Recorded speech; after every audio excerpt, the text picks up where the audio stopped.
बहुत अन्याय का सामना किया है, बहुत भेदभाव का सामना किया है, समय समय पर अपमानित हुए हैं, अन्याय हुआ है, झूठे मुकदमे लगे हैं और हमारे लोगों को दुख दर्द और तकलीफ ये सरकार देती रही है। मुझे महसूस हो रहा है कि जिन्होंने अच्छे दिन की बात की थी, अच्छे दिन तो नहीं हारे हैं, लेकिन भारतीय जनता पार्टी के हारने के बाद खुशियों के दिन आने वाले हैं और इसलिए भी खुशियों के दिन आएंगे कि इन्होंने किसानों के साथ धोखा दिया। हमारे जितने किसान भाइयां खड़े हैं, मौजूद हैं, ये मेहनत कश लोग हैं, ये लागत लगा करके बाजार की महंगाई का सामना करके अपनी फसल को तैयार कर रहे हैं। लागत बढ़ गई है, लेकिन बीजेपी के लोगों ने जो भरोसा दिया था कि यहां की हर फसल की और हर किसान की आय दोगुनी हो जाएगी, ये सरकार न फसलों की लाभकारी कीमत दे पाई है और न हमारे किसानों की आय दोगुनी हो पाई है। और जिस तरीके से महंगाई बढ़ी है, उससे तो ये लगता है कि हमारा किसान इनकी सरकार में बर्बाद हो जाएगा, दुखी हो जाएगा और मजबूर होकर के अपने खेती बाड़ी छोड़ करके मजदूर बन जाएगा।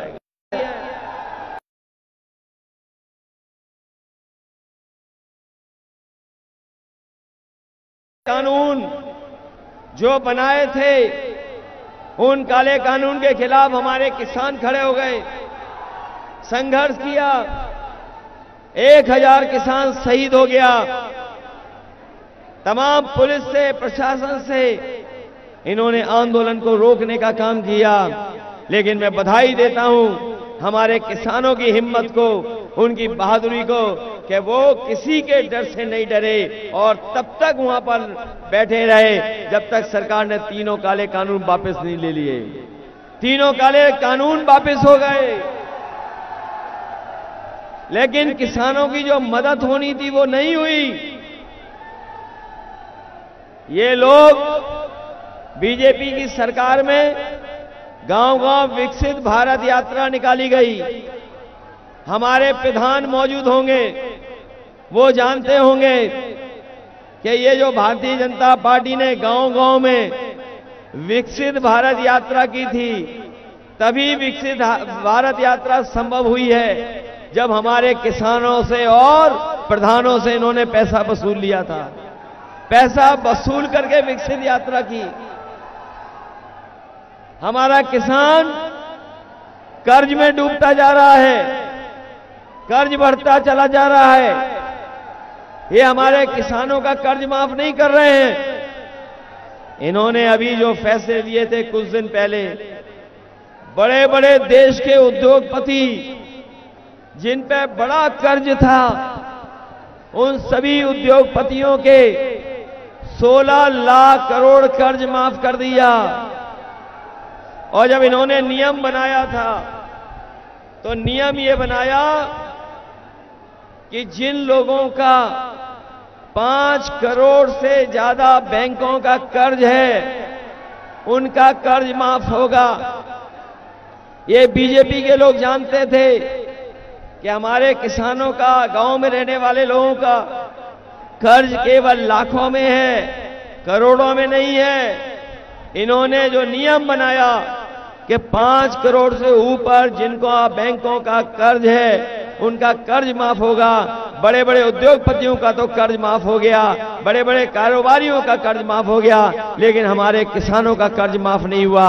आज के दिन जब चुनाव प्रचार का आखिरी दिन है, समाजवादी पार्टी, कांग्रेस और इंडिया गठबंधन के अपने साथी सभी ये फैसला ले चुके हैं कि इस बार जब इंडिया गठबंधन की सरकार बनेगी तो हमारे किसानों का भी कर्ज पूरा माफ होगा, एक भी पैसा किसानों को नहीं देना पड़ेगा।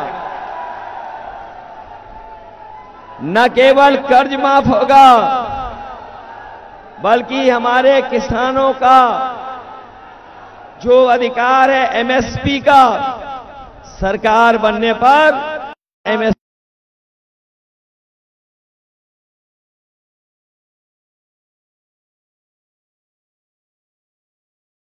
देख रहा हूं।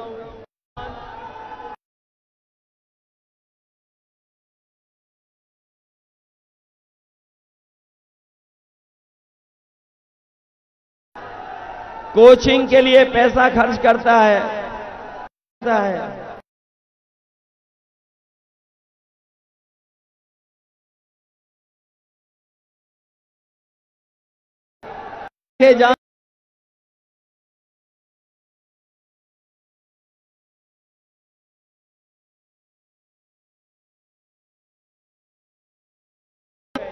सरकारी होगी,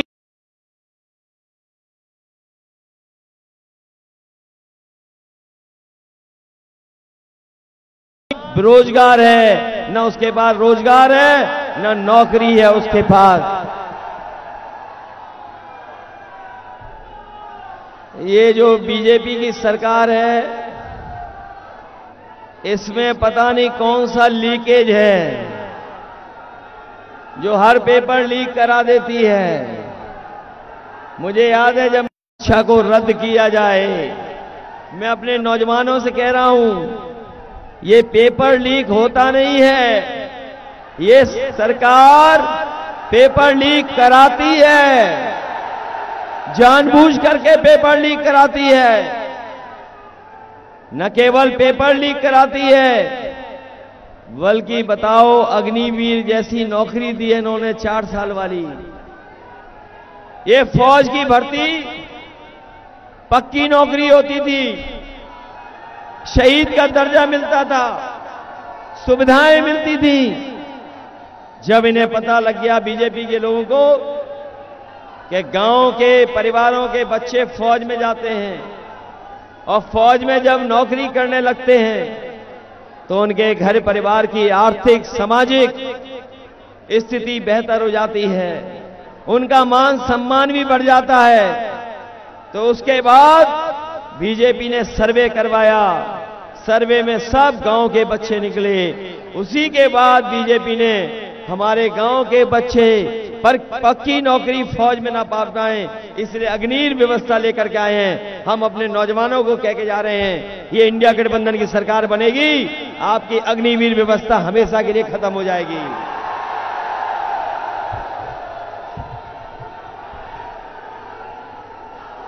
हालांकि अग्निवीर तो खत्म होगी, लेकिन एक जानकारी और सूचना भी देना चाहता हूं मैं आपको। अग्निवीर तो जो 4 साल की नौकरी आई है, इंडिया गठबंधन बनेगा तो ये खत्म होगी। लेकिन हम अपने खाकी वर्दी पहनने वाले भाइयों को भी बताना चाहते हैं कि बीजेपी वाले आ गए तो फौज की तो 4 साल की नौकरी थी, इन खाकी वालों की 3 साल की नौकरी कर देगी। इसलिए मनी मन ये भी आपके साथ हैं, ये मजबूरी में नौकरी की वजह से फंसे बैठे हैं। इसलिए ये लोग भी सावधान हो जाएं।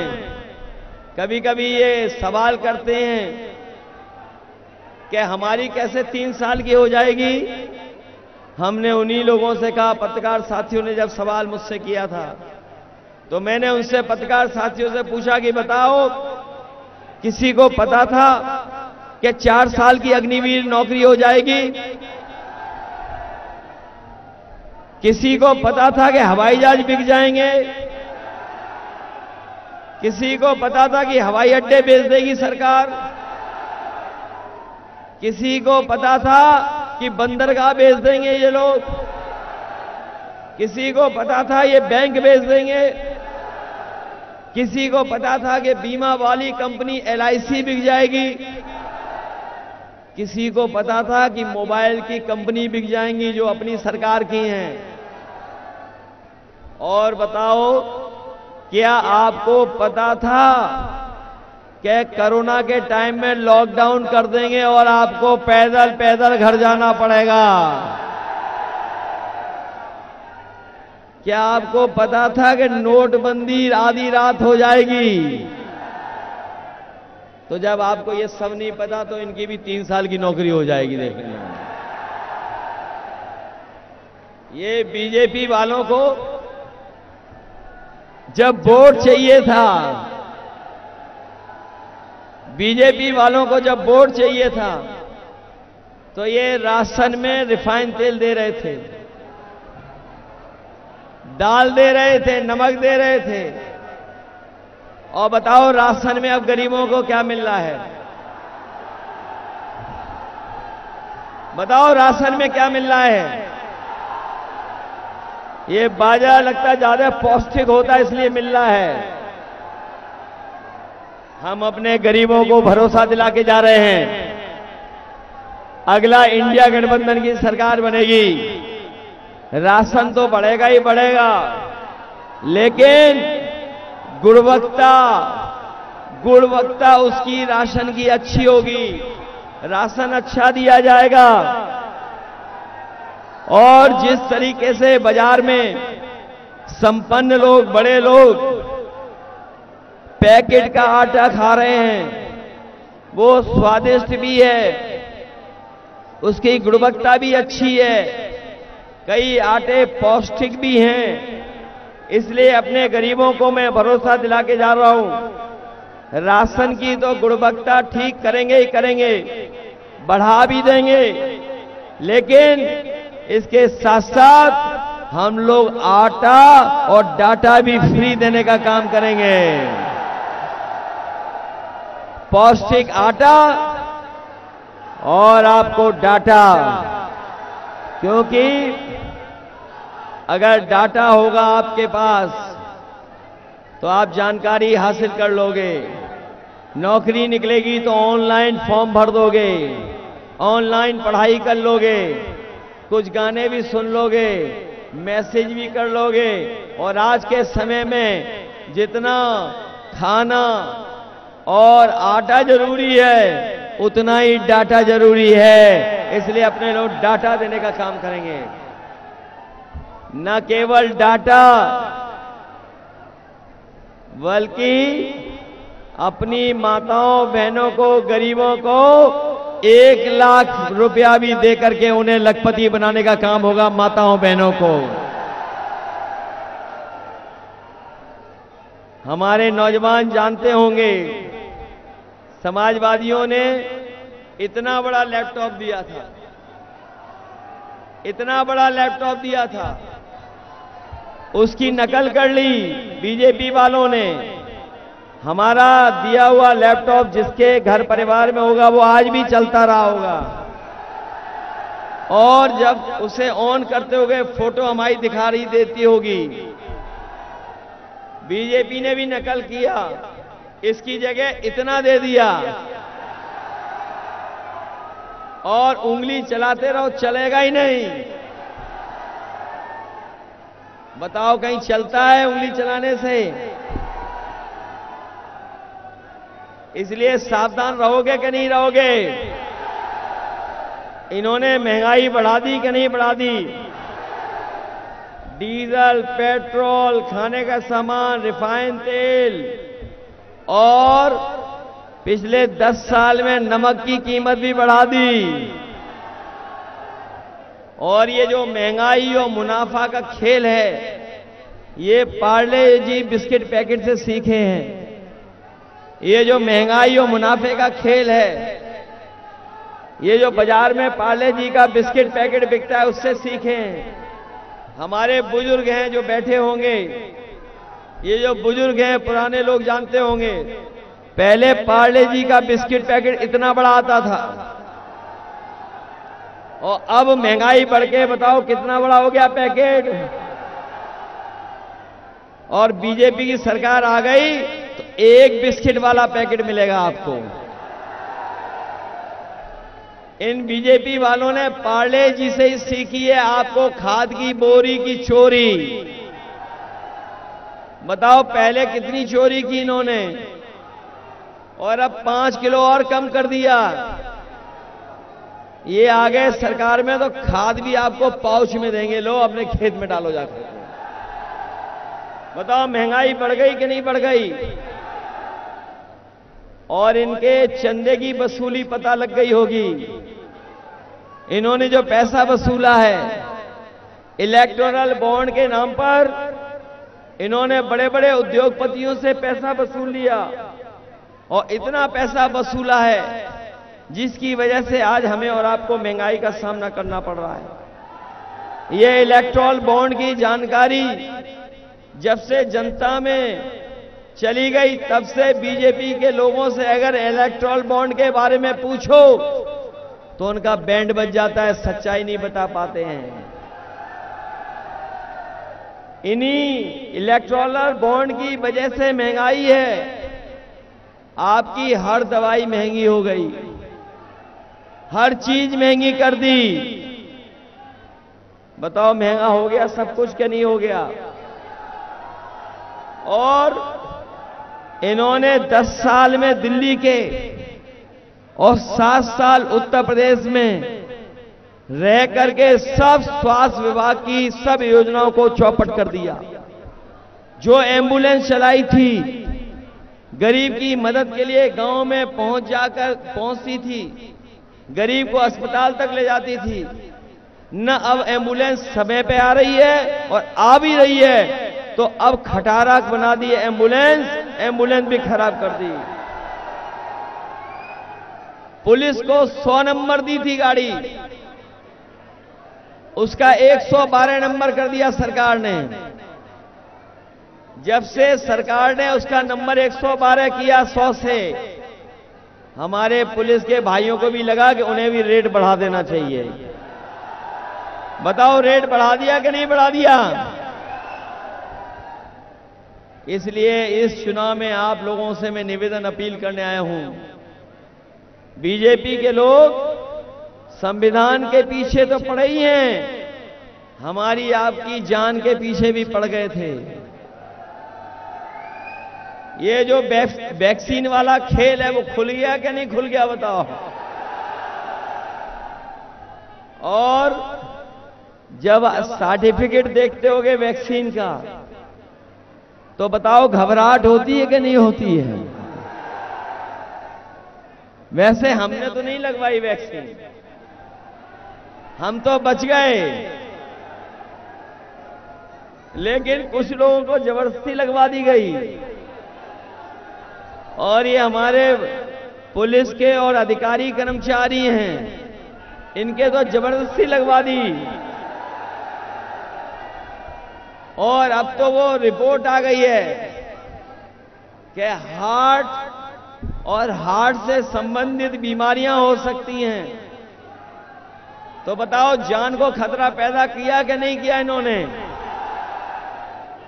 न केवल जान को खतरा पैदा किया बल्कि इन्होंने उन कंपनियों से, वैक्सीन लगाने वाली कंपनियों से भी पैसा वसूल लिया। चंदा वसूला कि नहीं वसूला इन्होंने? इसलिए संविधान बचाने के लिए आप सबसे मैं मदद मांगने आया हूं। ये जो संविधान है जो हमें अधिकार दिलाता है, हमारे अधिकारों को बचाता है, संविधान हमें न्याय दिलाता है, संविधान हमें आगे बढ़ने के बराबरी के मौके देता है। ये बाबा साहब भीमराव अंबेडकर जी का हुआ संविधान ये बदलना चाहते हैं, लेकिन हम उन्हें बता दें बीजेपी के लोगों को कि जो संविधान बदलने निकलेंगे उनको ये जनता बदल देगी। जो संविधान बदलेंगे उन्हें हम बदलने का काम करेंगे। ये डबल इंजन वाले लोग, ये डबल इंजन की सरकार वालों के होर्डिंग देखे होंगे आपने। आगरा में भी होर्डिंग लगे हैं बड़े बड़े, डबल इंजन की सरकार के होर्डिंग लगे हैं बड़े बड़े। लेकिन डबल इंजन वाले जानते हैं कि जो इंजन वोट मांगता फिर रहा है उसने कोई काम नहीं किया। बताओ बड़ी बड़ी होर्डिंग में क्या इस इंजन की फोटो है क्या? इसकी फोटो तो पहले ही गायब हो गई होर्डिंग से। रही बची 7 तारीख को वोट पड़ेगा, अपने आप गायब हो जाएंगे। और जो लोग मन की बात करते थे, हम उनसे कहेंगे कि अब संविधान की बात हो। अब मनमर्जी नहीं चलेगी। 140 करोड़ लोगों के मन की बात होगी, मनमर्जी लोगों की बात नहीं होगी, 140 करोड़ लोगों की बात होगी। इसलिए भाजपा की झूठी सरकार और जनता के सच्चे सवालों का उन्हें सामना करना पड़ेगा। भाजपा की झूठी सरकार में जनता के सच्चे सवालों का सामना करना पड़ेगा। बताओ, भारतीय जनता पार्टी के लोग संविधान बदलने की कोशिश कर रहे हैं। बताओ, इनके खिलाफ वोट डालोगे कि नहीं डालोगे? जनता का सच्चा सवाल है भाजपा के लिए कि भाजपा ने अपने नेताओं से बार बार बाबा साहब भीमराव अंबेडकर जी का दिया हुआ संविधान बदलने की बात क्यों कहलवाई? क्या भारतीय जनता पार्टी के पास इसका जवाब है? भाजपा ने शोषित, वंचित, पीड़ितों की रक्षा करने वाला संविधान को बदलने की बात क्यों करी? भाजपा ने संविधान द्वारा दिए गए आरक्षण को खत्म करने की बात क्यों उठाई? ये जनता के सच्चे सवाल हैं जिनका भारतीय जनता पार्टी के पास कोई जवाब नहीं है। भाजपा ने सरकारी नौकरी ना निकाल करके आरक्षण से मिलने वाली नौकरियों को मिलने से रोका क्यों? भाजपा ने पेपर लीक करवाकर किसी भी भर्ती को पूरा होने क्यों नहीं दिया? भाजपा सेना की पक्की नौकरी को 4 साल की कच्ची नौकरी में बदलने क्यों दिया? ये तमाम वो सवाल हैं जो हम जनता की तरफ से सच्चे सवाल पूछ रहे हैं। इन सच्चे सवालों का भारतीय जनता पार्टी के पास एक भी जवाब नहीं है। और अगर एक भी जवाब उनके पास नहीं है तो एक भी वोट आप भारतीय जनता पार्टी को मत देना। बहुत बहुत धन्यवाद। और हमारे करदम जी को जिता देना। बहुत बहुत धन्यवाद और आपका आभार प्रकट कर रहे हैं।